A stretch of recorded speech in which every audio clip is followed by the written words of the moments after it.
ধরেন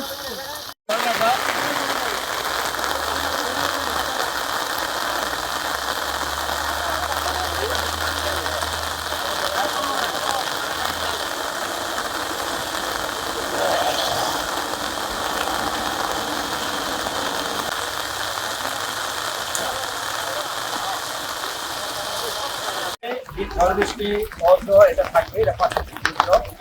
আমরা এই চলমান কাজটাকে যাতে এগিয়ে নিয়ে যাই, যাওয়ার জন্যই বৃষ্টিতে অপেক্ষা করে আমরা এই কাজটা চালিয়ে যাচ্ছি। কারণ এখানে অনেক বড় দুটি ব্যাগ, আমি বলেছি প্রায় 2.5 কিলোমিটার। আমাদের এই ঘোষিত কর্মসূচির মধ্যে 30 তারিখের মধ্যে আমরা এটা সমাপ্ত আমরা করতে পারবো যদি আমরা কাজ চলমান না রাখি। যার কারণেই নেতাকর্মীদেরকে আমি অনুরোধ করেছি, তারাও সাহসী ভূমিকা রেখেছেন। আজকে বলেছেন যে বৃষ্টি যাই হোক আমরা দুপুর অবধি আমরা এই বৃষ্টিতে ভিজে আমরা কাজ করব। এই মেসেজ আমি দেশবাসী এবং সাধারণ নেতাকর্মীদের চাই, আপনারাও এইভাবেই এই কর্মকাণ্ডগুলায় আপনারা সক্রিয়ভাবে অংশগ্রহণ করুন এবং মন থেকে কাজ করুন।